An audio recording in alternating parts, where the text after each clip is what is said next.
यांची काय भूमिका होती? आता जम्मू काश्मीरला जाऊन कोणी संपत्ती घेऊ शकतो, जमीन घेऊ शकतो. घेतल्या का? घेतल्या. जमिनींचे गैरव्यवहार कुठे झाले? अयोध्येत झाले. जमिनी कुठे लाटल्या? या हिंदुत्ववाद्यांनी अयोध्येत लाटल्या. तिथे का वक्फ बोर्ड आहे?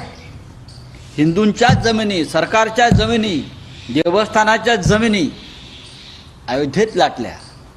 महाराष्ट्रामध्ये देवस्थानाच्या जमिनी कोणी लाटल्या? भारतीय जनता पक्षाचे मंत्री किंवा त्यांच्या मंत्रिमंडळात इतर काही पक्षांचे जे लोक आहेत त्यांनी महाराष्ट्रामध्ये देवस्थानांच्या जमिनी लाटल्या.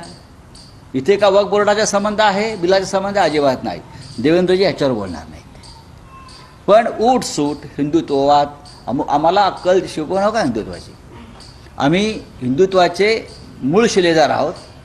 हे तुम्ही सगळे हे नकली बोगस लोक घेऊन हिंदुत्वावरती बांग देत असाल तर तुमच्यावरती बुलडोजर फिरेल.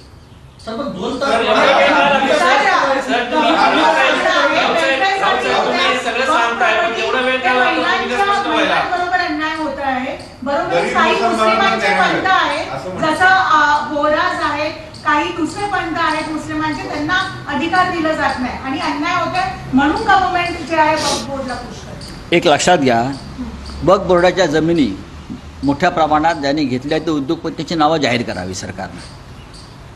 वक्फ बोर्डांच्या कोणत्या जमिनीवर कोणत्या उद्योगपतीने आपले महाल उभे केलेले आहेत किंवा करणार आहेत भविष्यात याची यादी जाहीर करा. मग गरीब शोषित महिला वगैरे हा विषय त्याच्यावरती आम्ही चर्चा करू.